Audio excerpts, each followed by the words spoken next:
Should we take a look at the fantasy basketball waiver wire? Sounds like a really good idea, Michael Bolton. Thanks, Josh. It's Michael Bolton here, and it's time for another episode of the Locked On Fantasy Basketball Podcast. Let's get to it. Let's get to it, indeed. You are Locked On Fantasy, your daily NBA fantasy podcast. Part of the Locked On Podcast Network, your team every day. Hello and welcome to the Locked On Fantasy Basketball Podcast, brought to you by Basketball Monster. My name is Josh Lloyd, and I just want to have a moment of silence for everyone who isn't going to be able to wear their Bintang singlet because their flights to Bali got cancelled. RIP Kings. I'm also the lead fantasy analyst at basketballmonster.com, and you can find me on Twitter, as always, at redrock_bball, on TikTok at redrock_bball, and on Instagram at LockedOnFantasyBasketball. Today's episode is brought to you by Game Time. Download the Game Time app, create an account, and use the code LOCKEDONNBA for $20 off your first purchase.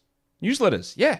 That gives you all the info on your favorite team. LockedOnDaily.com is where you find them. And if you want to double bang, well, I know the exact place. It's right here. You listen on audio, you watch the video, you thumb up, and you subscribe. And what should we set our next goal for? We had Operation 80K, and because you guys are all absolute living legends, we smashed it.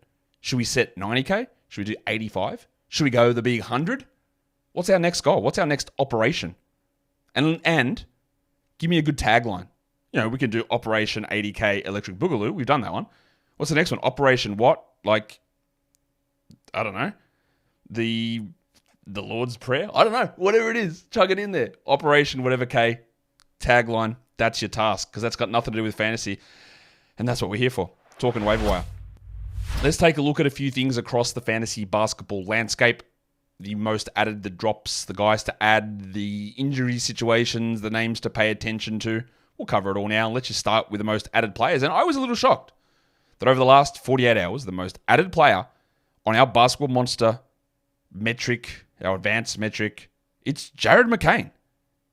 He did it again. Last game, he was awesome. And today, as expected, despite foolish comments from Joel Embiid and self-branded hat legend Nick Nurse, Embiid and Paul George aren't playing. McCain, while Tyrese Maxey is out, they need what he does. Because let me tell you who isn't able to do that. Philadelphia's own Taylor Horton-Tucker, Kelly Oubre. He can't do it. He's bad. McCain is not going to continue at this level, but his usage is sky high. His shooting numbers are pretty good.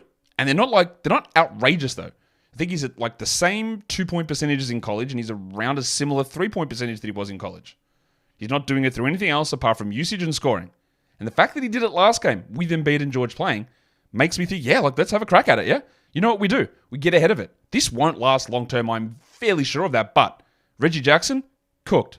He's back to spinning around on the creator player screen on 2K for my player. He just spins there. And then you add all the different bits and pieces. Kyle Lowry, he's 1,000,000 years old, and he can pass, sure. Kelly Oubre, I mean, you know, there's opportunities here. Eric Gordon, literally completely washed. Done. And if you are interested in this, and I don't know when you would use it, maybe you would, but I tweeted it out, and, by the way, I've got to change my intro up. I am still on Twitter, yes, but I'm also on Blue Sky now. So if you want to, and there's a lot of people going across to Blue Sky, and I hope it's just a nicer environment. JoshLloyd.bsky.social. Just my name, Josh Lloyd. I was able to grab my name's handle, so I love that. JoshLloyd.bsky.social. You can go check me out over there. And I tweeted this out on both Twitter and on Blue Sky. The original video for the Washed Watch graphic. So if you want to ever use that to somebody, because someone replied to me and they'd gone into one of the videos and they'd cropped it out and clipped it and that sort of stuff. So I thought I might as well just send out the original. So if anyone wants it, you can go find it from there. But yeah, Eric Gordon's cooked. Is what I'm trying to get to. The second most added player is the wave pool, DeAnthony Melton. Now, we only played 27 minutes last game, and I do think that with this rotation that Stephen Kerr likes to run, that's what we'll get. And it is, and this is a problem in any sort of fantasy. I have this problem. You have this problem. Maybe you don't. Maybe you're the best ever. That's possible. Shout out to you if you are the best ever. But we all have this problem of, you know, as the kids would call it, hopium. Right? So you'll grab DeAnthony Melton and you go, Steve Kerr's going to definitely cut the rotation down, yeah. Then he's going to make it 10 guys and Melton's going to play 32. That's going to happen, yeah. I don't know. Probably not. I mean, it could. But just because you grab somebody like that, don't expect those things to happen. Expect what you've got happening right now to happen. And that's it. And if we see a thing, and it's the reason that rotation might cut is injuries versus like Steve Kerr changing his mind or trades or something. Because he's going to try and find these random 12 minutes for Looney and 12 minutes for Moody and 14 minutes for Peyton. He's going to do that.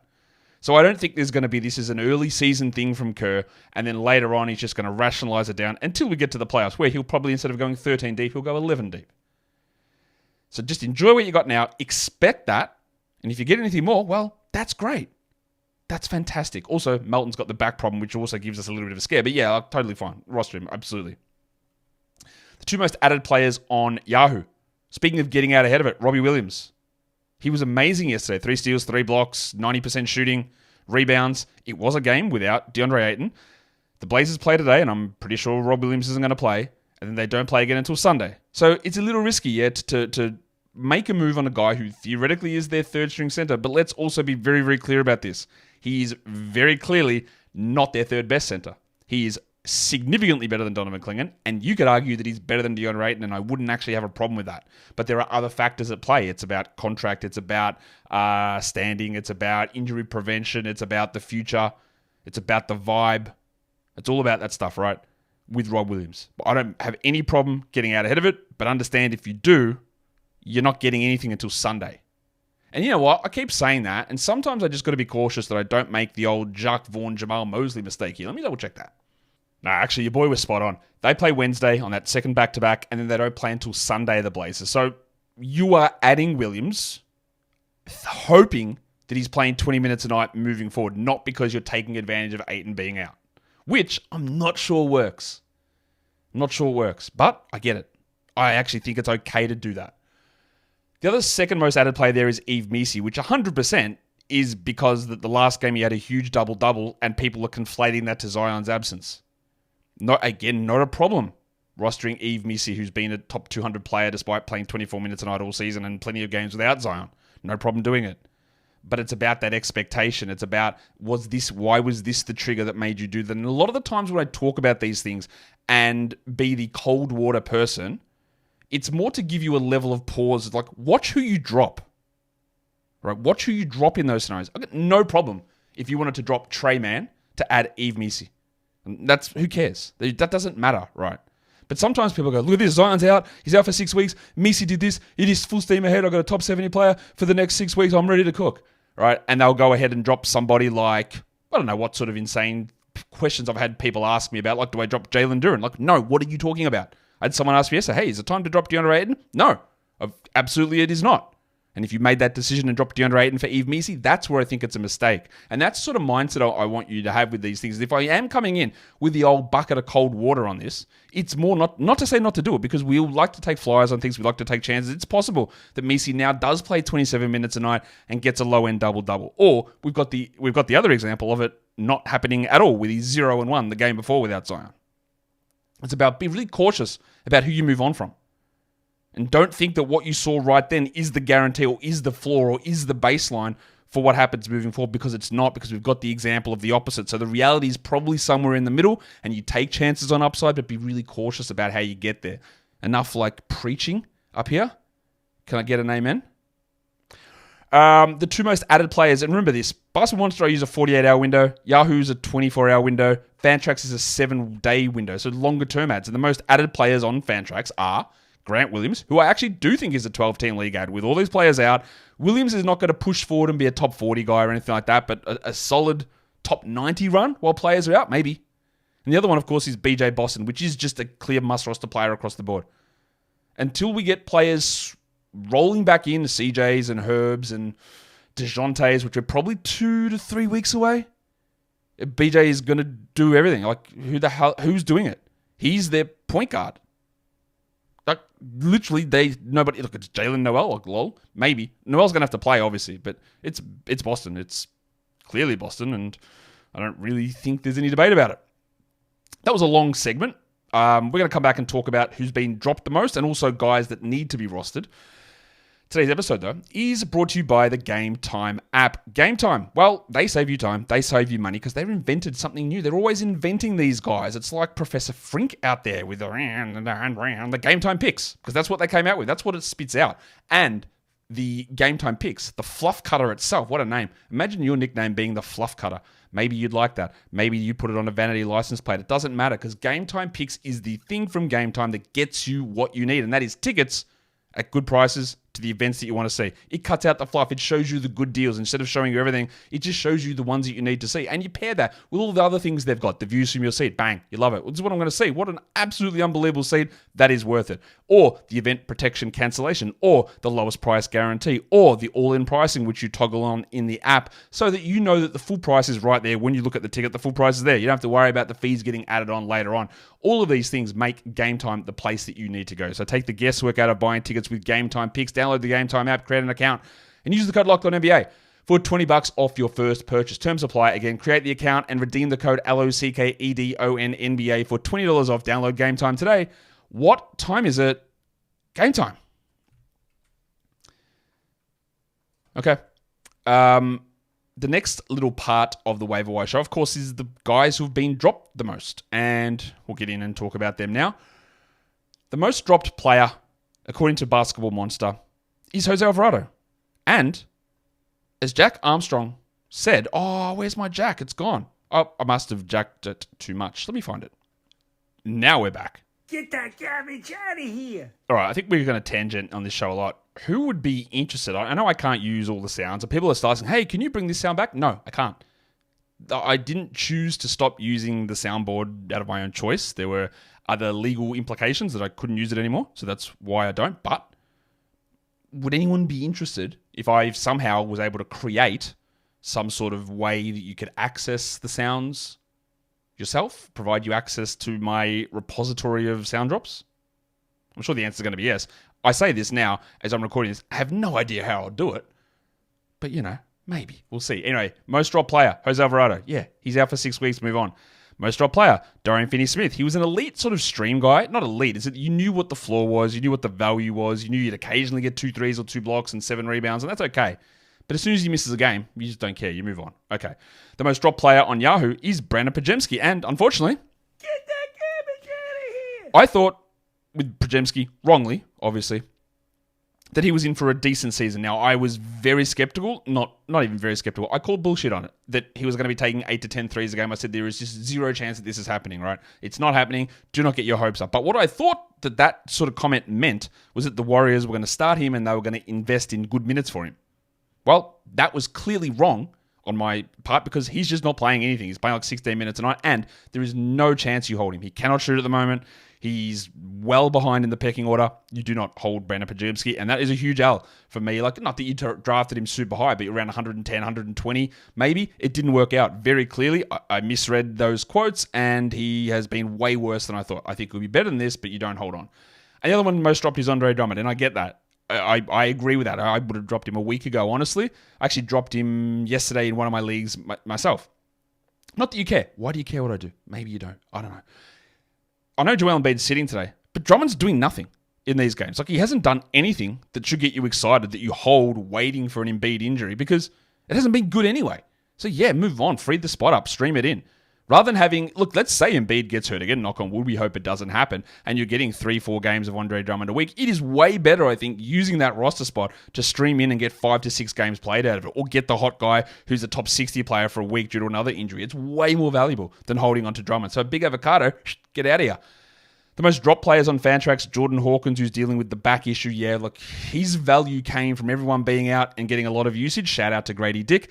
And he's going to come back at a time where other players come back and he's not going to have that opportunity. Although that is not entirely true because he could be back next week before DeJounte, before CJ, before Herb, way before Zion, and actually carve out a little bit of value. So I don't mind dropping him. He's not a priority, but as soon as we hear that he's ready and those other guys aren't, maybe we get back on there. And then Tamani Kamara, one of the most dropped guys on Fantrax, and I understand that his upside was very low, but I don't believe we've had an update yet on Anthony Simons and his chest injury, which I am very, very scared that is a rib fracture or it's a lung puncture or something along those lines. I am very worried that that's going to be the case, and that is going to be a very, very long-term injury. I would be very concerned about that. I don't know that for sure, but everything about that, the designation of the injury, the way that he looked at the end, suggests to me that is not like, you got the wind knocked out of you, you'll be fine. I hope that I'm wrong. So I would be more interested in Tamani Kamara in that sort of setting. Again, why am I just so long-winded today? That's on me. Let's talk about must-roster players. You know how I'm looking at this. It's over the next couple of weeks. Guys that are sitting, using Yahoo's roster percentage, which I keep having to adjust because dead leagues. I'm using 45% on Yahoo at the moment. These guys are all available in over 55% of leagues. And they just shouldn't be. They should be rostered literally everywhere. In this show, I will do, usually a waiver wire show, we'll do 7 segments, and that'll be 40 to 42 players, and I try not to repeat the same name through other areas. So I've already just told you before about guys that need to be rostered. And I think I might have doubled up here on BJ, which, you know what, if you ever get a chance to double up on BJ, who's going to say no? But some of the guys that I talked about, yeah, like you add them and then you see where you go. But these are other names here. So Scotty Pippen, yes. I don't know what happens when Marcus Smart returns, which could be today. Pippen might go to the bench, but I actually don't care. It's more about when Bain, Smart, Morant, Vince, when those guys come back, then Pippen probably isn't a hold. But for now, we do it, obviously. Tari Eason, not sure what we're sleeping on here. Eason's minutes are pushing up, and that is all we needed. It seemed like it wasn't happening, and it is, so let's do it. Absolute clear must roster, every single league. I actually think short-term Peyton Watson is as well. And part of the reason of hesitancy, I guess, with Watson is, well, the Nuggets don't play until Friday. You know what day it is? It's Wednesday, my dudes. So you've already wasted Monday, Tuesday. Wednesday's almost done. So we're there. We're at Friday already. So those days of no games, 2 of them are done. The third one might be done by the time you're watching a list of this. So that gap, it's done. It's over. It's finished. Watson's back on the menu, boys. Go get him. BJ Boston, yep. DeAnthony Melton, yep. I've talked about him already. Josh, that is a brain fade. Too much waffling. And the other one there is Alex Sarr. Yeah, he will have bad shooting nights very clearly. A lot of them. But this is one of, unbelievably, the best rim protectors in the league at the moment. It's Wemby. It was Chet. And it's like this guy. It's this guy. Like, he's cooking. He's putting up big numbers there, and I think everything will really... I think we'll get a top 60, made up number, I don't know, a top 60-ish run from him at some point, later in the season. Should we just keep sidebarring this show? I got another sidebar. I woke up this morning. This is how, like, deep I go into fantasy basketball all day, every day. I woke up thinking that, because I'd had a dream, apparently, I thought it was real, that there was a key player, I'm not going to say which player it is because I don't want to put their name through the mud, that they had been busted for years of performance-enhancing drugs. And now they were banned from the NBA, and their team was the one supplying it to this player. It's not who you think it is. And that team then lost draft picks and had all wins vacated for this season. And it was a wild scan. I was like, oh my God, how am I going to record about this? Then I woke up and it wasn't true. So yeah, that's what's going on up here. That's all the must roster players there. Let's look at droppable players. And remember, do you have to drop these guys? No, absolutely not. You can. And if they're sitting on your roster, and this is across standards and shallower formats as well, maybe they don't need to be there. The number one guy on that list, it's not really ranked, but Trace Jackson Davis. He needs 23 a night, and he's not getting it. He will get it some nights, true.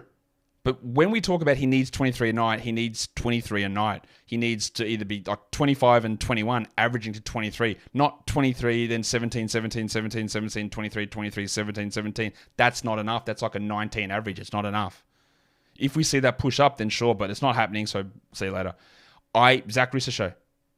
One good game, the rest bad. Hunter should be back, then Bogdanovic, then Bufkin, and Trae Young. Like, he can't do anything.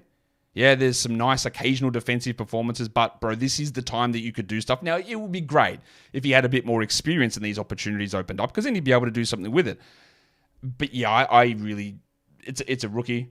It's a high pick who wouldn't be a high pick in most drafts. It's a guy who had a poor fantasy profile coming into the NBA, who is currently struggling. We know rookies are generally pretty bad. So, yeah, look, don't hold him. Don't bother with it. Don't worry with it. I put Santi Aldama on this list. And you'll say that's silly because he's playing good minutes at the moment. That's true. He is. And I don't think that he's an immediate drop at all. But players are filtering back. Marcus Smart, Vince Williams, they might both be back this week. And Santi is a guy whose upside, I think, is low. He needs a lot of things to go right for him to be able to put up numbers that justify a 12-team roster spot. And at the moment, it's happening. But long-term, I don't think it is. And this is where we talk about the STP-LTG, the short-term pain, long-term gain.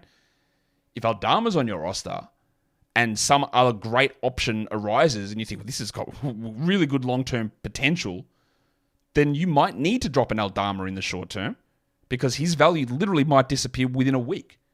If Williams and Smart both come in and start playing over him, and he's a 25-minute a night backup, then he's not useful. He's useless, in fact. So that's what we mean when we say droppable.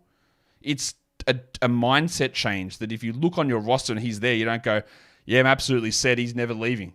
It's more like, is he the worst? Does it make sense to sacrifice in the short term? It's not always going to work out, and it's just to put that name there. And the same with Gogo Badadze. I don't know when Wendell Carter's coming back. I've got no idea. But I also know the last two games, yes, there was some blowouts in there, and there could be foul trouble. There's a lot of different things that can happen. But Goga didn't do very much. And it's back almost to the Jackson Davis discussion. If Goga's a 26-minute guy, then yeah, like that's a very clear must-roster player. But if it could be 28 or 21, and we're a bit all over the place, plus Mo Wagner can step up, plus Wendell might return, well, that makes his position a little shaky. No problem. Roster him. Hold him. Absolutely do it. But don't do it expecting that he's going to be a 23-minute a night player every game the rest of the season, because I just don't think that's realistic. And the last player on this list is the horse Keldon Johnson. This is more categories than points, but we know who he is. He's a bad category league player who, when players are out, you get a little bit of a bump, but Vassell is back. Castle is playing well enough to keep Johnson's minutes down. Bubble Champagne is there. So I wouldn't be like, if he's on my roster, he's very clearly not a must-hold. He's a guy you can absolutely hold if you want to get a little boost on schedule-based days. But otherwise, you just move on. You don't have to be doing it. Today's episode is also brought to you by FanDuel Sportsbook. Get ready to tackle the NFL action with FanDuel, America's #1 sportsbook. Right now, new customers can bet $5 and get $150 in bonus bets if you win that first $5 bet. FanDuel Sportsbook app gives you everything that you need to place the live bets on the NFL all in one place. So when you get a hunch in the middle of the game, you can check out the latest stats, you view the live play-by-play, all on that same page where you place your bets. You open up, like, imagine the dark old days when we'd all sit around with 7 phones with the different games and the stats there and try and compute it and then write it down by hand. FanDuel, remember, so they made it their mission to eliminate that. So when you're placing the live bets, all the information is right there so you can let your ball knowledge show. Go to FanDuel.com today and get started with $150 in bonus bets if you win your first $5 bet. That is FanDuel.com. Never waste a hunch and make every moment more with FanDuel, an official sportsbook partner of the NFL. And don't forget to gamble responsibly. Let's wrap this long-winded waiver wire show up with the last few segments. We're talking about the hot players, the guys who have been cooking over the last week. The number one player that I want to mention here is the big man himself, J. James Huff. What's going on with Huffy? He has been, actually unbelievable. By the way, Robert Williams ruled out for the Blazers, as expected. DeAndre Ayton ruled out, so it's going to be Klingon and Dwop Reith, by the way. And Anthony Simons, they listed as illness. The hell does that mean? What illness did he suffer in the middle of a game? That's suspect. That's very suspect. J Huff. It is undeniable that J Huff has put up ridiculous games. It is undeniable when you look at J Huff's time that he's played in the NBA, a few little minutes for the Wizards a few years ago, all of his G League stuff. You go, this is an absolute fantasy beast. It is clearly undeniable. Over the last week, this man is cooking at a top 60 level. Why? 3.7 blocks per game. Really as simple as that. 3.7 blocks per game. He's averaging 3 rebounds, 1 assist. He's hitting 2 threes in 16 minutes. He's taking a lot of them. 5 threes in 16 minutes a game is a ton. And he's hitting them. And 12 points. But realistically, J Huff is pushed that high because he's blocking Victor Wembanyama numbers of shots. And a lot of that comes because he had, 6 in the last game? And 4 the game before. 4 reference on J Huff. Because there'll be a lot of talk about, well, you got to add him. He's been awesome. And he's been pretty good. But before, the 10 blocks in the last 2 games. Do you want me to go through his block total? 1, 1, 1, 1, 0, 2, 1, 2, 2. Back that was the first game of the season. So, yeah, like that's a fair outlier, yeah? 10 blocks in the last 2 versus 4 in the previous 5. Also goes to show that game-to-game block variance is part of why sometimes trusting to win that category and banking your whole draft on those strategies of low volumes is a bad one. Huffy has been great. Do not buy any of this. It is impossible. It's impossible for an 18-minute-a-night player to roll as a top 100 guy. It's not going to happen. You can stream him in at times, but we're talking about the 3rd or 4th string center, depending on how you want to view Jaren Jackson. Because Clark's starting, Jackson's starting, Zach Edey's there, and Huff comes in and gets his 15. I think he's a good player. Actually, really a good player. But it's just such a hard path, man, to get to. Isaiah Stewart's also been a hot player, but we know why. It's because the passport legend Jalen Duren was out, and I would say Stewart maybe even outplayed him at times in the last game. Duren was fine in getting that game-winning alley-oop on the Miami Heat series of brain farts. But Stewart's been solid. To me, he's at least like a 14-team league player, and I'm not really sure that John Blair Bickerstaff will bench Duren at all, but I'm not going to rule that out. You want to talk about players doing stuff that's unsustainable, and if you are a complete fantasy ranking merchant, meaning someone that only looks at ranking numbers, you'll look at Ty Jerome and you'll go, man, this guy, why aren't we talking about Ty Jerome? He's a clear must-roster player. Look at the numbers he's putting up. Right? You'll do that if, and I know that you guys aren't because you're elevated in your understanding of life. But people will go, Ty Jerome's like a 108th ranked player. He's 81st over the last week. Like, wow, this is a clear must-roster player. And I would counter that by saying, no, he's not. And I'll tell you why. Because his season-long numbers, or even let's look at the last week, which puts him at 81st, using straight 9-cat rankings. He's averaging 12 points per game. That's not bad. 4.8 assists, pretty solid. 1.8 steals. Yeah, all right, cool. He's also shooting 64% on his threes and 65% on his twos. So yeah, that's got no chance of holding. It's also got no chance of holding where you are averaging 3.3 steals per 36 minutes. Last season, he played 2 games, didn't get a single steal. The year before that, he averaged 1 steal per 36. The year before that, he averaged 1.3 steals per 36. So, safe to say that he's maybe just cooking a little bit more at the moment. His assist rate is slightly elevated, but whatever. But he's just not going to shoot like this. It's just not going to happen. He's not, literally, nobody is this. So, like, the ranking will tell you that, wow, Ty Jerome, why isn't he rostered in 12-team leagues? Well, because it's not real. It's completely fake. It's a hot streak. Don't worry about it. 2 Wizards guys there, Bub Carrington and Keyshawn George. Kyle Kuzma came back and sank our hopes on George, but I am not dropping yet. Because this is a lot of the work that I do on this, is I look at it and go, okay, well, we saw that game. Kuzma played 24, George played 24, therefore RIP, Keyshawn, drop him. But really, do we want 33 minutes of Corey Kispert? Is that the way to win? Is that the way to develop? Like, no, I don't think that'll happen all the time. So I would want to see it. I want to see more than one because the next game, we might see George play 29 minutes, Kispert plays 25, Kuzma takes 40 shots in 30 minutes, and then we're back into a little bit more value there for Keyshawn. And then Bub barely took a shot last game, and he got there through a bunch of defensive stats, which is out of the ordinary. And I just think at the moment, we hold both of those players just to see where it goes. But they are rookies, there'll be ups and downs, and if we do move on, we move on. But at the moment, we hold them. The last one there is Karis LeVert, who's just available in so many different spots. And I get it. He's had both percentage issues in the past, and he's had defensive issues in the past. But at the moment, like, they're pushing his minutes up a little bit. Max Strus is out. I do think that he needs to be on rosters old Karis LeVert. Let's look at some injury play options. Damian Lillard has been ruled out again for Wednesday's game. So Ryan Rollins was awesome last game. We don't expect 5 steals. Well, I guess if there's anyone we expect it from, it's Ryan Rollins. But he is good at that. He's a good pick-and-roll operator. He's a good passer. He's a solid enough shooter. And at the moment, we've got him listed he's officially questionable for the game on Wednesday. And if he's ready to go, well, he's ready to go. And that would be a really interesting stream as long as Dame is in the concussion protocol, which might be literally just today.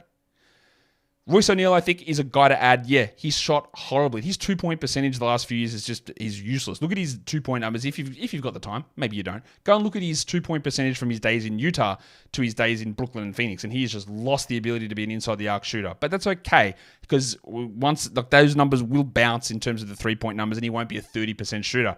But he's getting opportunities. He's getting defensive stats. He's getting rebounds. He's a good passer, and with Kevin Durant out, they actually need him and his size. So he is a good roster player.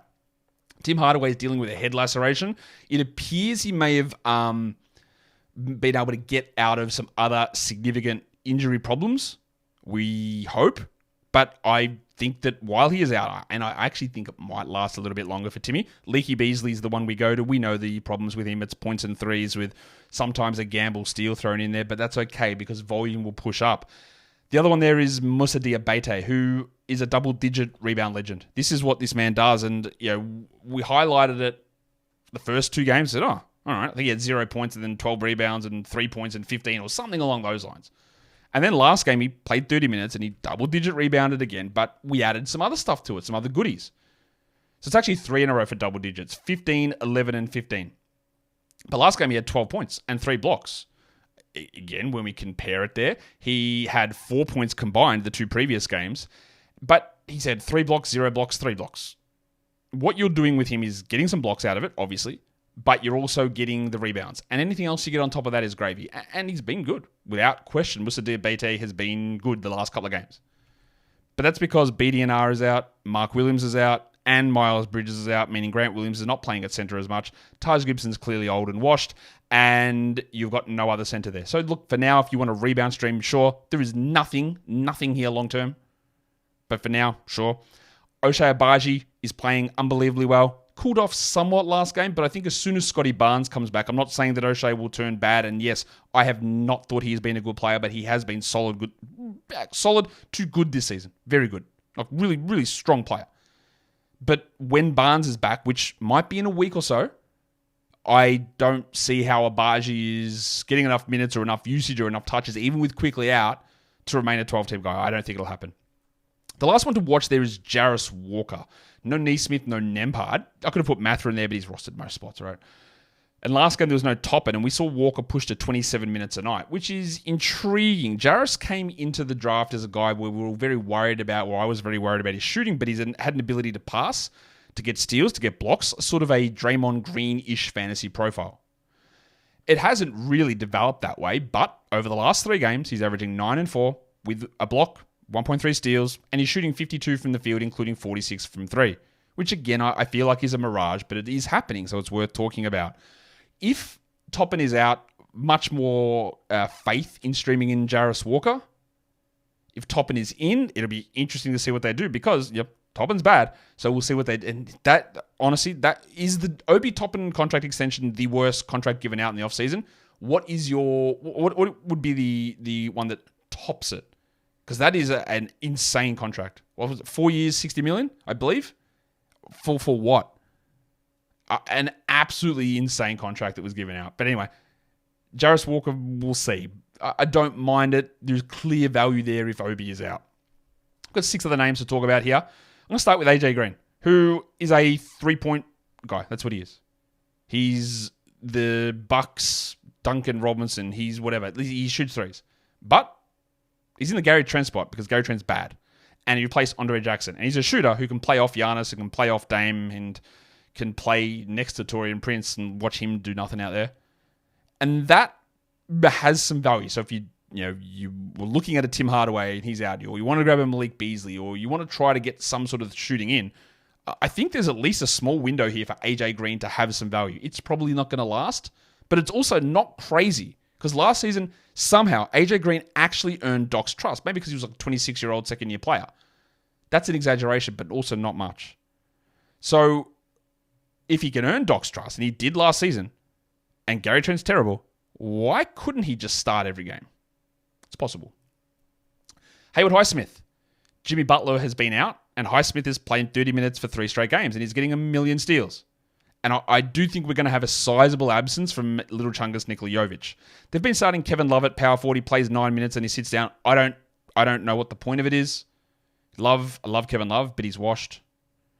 And yeah, Highsmith his game logs are wild the last 2 years. It's like 30 minutes, 0, 0, 10, 12, 17, 19, 30, 30, 0. But I think if Jovic is out, there's a little bit of stability, at least as a defensive streamer. I've got Steph Castle on this list. I don't buy the shooting at all. The passing's been interesting, and it'll be very intriguing to see what happens when A, Vassell's minutes ramp up, B, Trey Jones returns. Sohan returning is a long way away, so we don't worry about that. And how do they prioritize? Castle, Johnson, and Bubbles. But yeah, like, try it. The profile's not ideal, and he does get fluffed a lot, but that's okay. Fanderpants Kevin Huerter is taking advantage of the Malik Monk injury just by more minutes. Now, he was dreadful last game, obviously, but that's what we talk about is more of a longer-term view. Did the shots go in? No, not at all. It was such a weird game in terms of, didn't they get blown out by some terrible team? I can't remember who it was. But if Huerter and Monk and Alice are all competing for the same pool of minutes, and 27 of those minutes are gone, well, you would expect that Alice and Huerter just bump way up. So yeah, look, that's worth the longer term play until Malik returns. I got Vince Williams on this list, just so you're aware he's coming back. I don't know how much he's going to play with the shin injury, but there's a clear opportunity. He was awesome last season. He was a clear must-roster player. Now, it took a lot of players being out, but guess what? A lot of players are out. So if he's playing 29 minutes a night, and we hope that pushes to 33 really quickly, then yeah, a very easy 12-team guy, and I don't mind a stash on him. I'm not sure it's going to be a long-term thing, but I actually think he's quite a good player. And the last one's the cockroach, Mason Plumlee. I don't know if Yusuf Nurkic remains out, but if he does, Plumlee's the guy.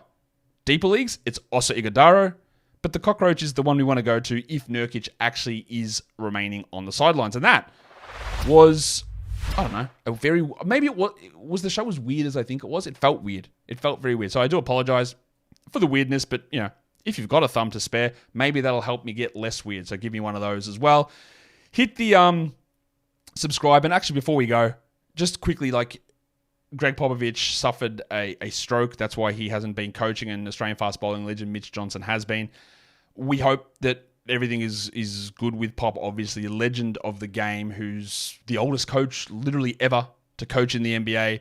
And you do worry a bit about where we go from here. They say that it was mild and he's ready. He's going to make a comeback this season, but I think that we just need to appreciate Gregg Popovich, because I would be fairly certain this is his last season. I know he signed that giant extension, and that's largely man, thanks for doing this for so long. Let's move into some sort of executive role after this, I would guess.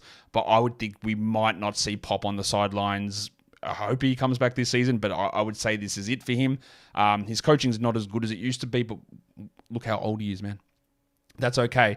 Things change, but he's a legend of the game, and we do hope that he's able to actually get back out there. And if this is the final season for him, which I do think it is, that we get him as a that he gets his proper recognition and praise and send-offs that he probably hates and doesn't want, and that's cool as well. And if that's what he wants, then don't give it to him. But yeah, awesome that he's actually, they say it's mild and he will return, but obviously we hope that everything's okay and there's no obfuscation with that information. Guys, we are done here. Thank you so much for listening, everyone. See ya.